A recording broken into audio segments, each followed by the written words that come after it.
Most Canadians think mortgage rates in 2026 are only going in one direction, going down. But buried in recent Bank of Canada reports is a very uncomfortable possibility that nobody's really talking about.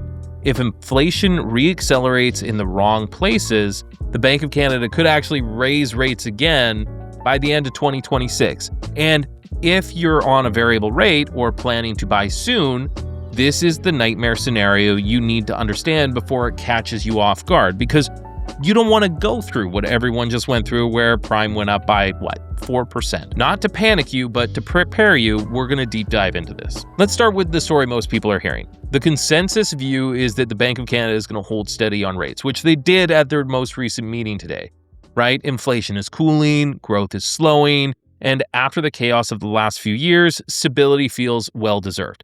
That's the happy path. And to be clear, it's still the most likely outcome as of this point in time. But here's where things get interesting. Banks aren't pricing mortgages as if rate cuts are guaranteed or if things are going to go stagnant. In fact, if you look closely at how fixed and variable rates are being priced, you'll notice something subtle. They're building in a risk premium.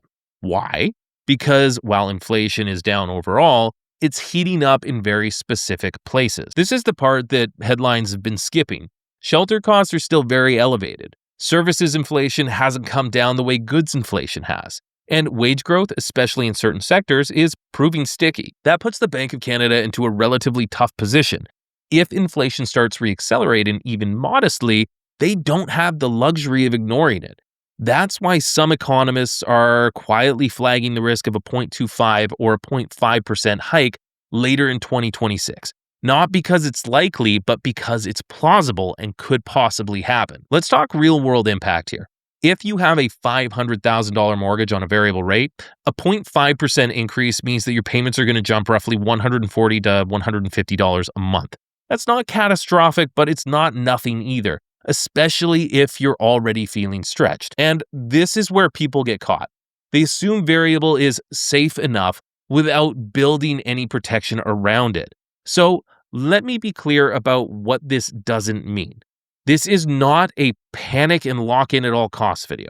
And it's definitely not a wait forever video. Trying to predict and time the Bank of Canada is a losing game because, generally speaking, no one can time it perfectly. It's like finding a needle in a haystack. What you can do is cap your risk. If you're buying or renewing in the next 90 days, the smartest move right now is option protection. That means locking in a rate today while keeping the ability to float down if rates drop and keeping flexibility if outlooks change. You're not betting on forecasts, you're designing a backup plan. And that's how we as adults manage risk instead of trying to control things that are completely out of our control.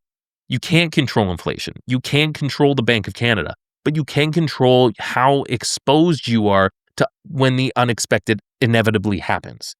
If you're buying in the next 90 days, we can set you up with a pre-approval that protects you from rates rising, rewards you if they fall, and keeps your options open. We can also set you up with strategies and plans. For example, and this one's my favorite, if the variable rate is, let's say, 0.5% lower than the fixed rate, and you are okay with taking that, take the variable, but make the same payment you would if you took the higher fixed rate mortgage.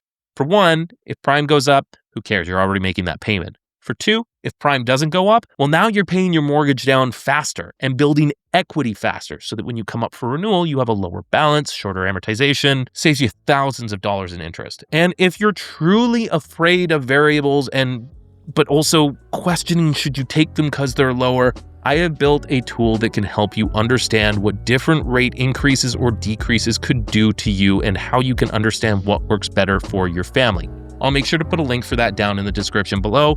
But if you would like, I'd be more than happy to hop on a call and run these numbers with you so you can better understand them. My name's Myles Nowik, owner of the Nowik Mortgage Team, powered by Indy Mortgage.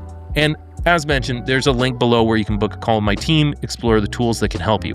Not because we think rates are going to spike, but because the people that feel the calmest in volatile markets are the ones who prepared for more than one outcome. We'll catch you on the next one.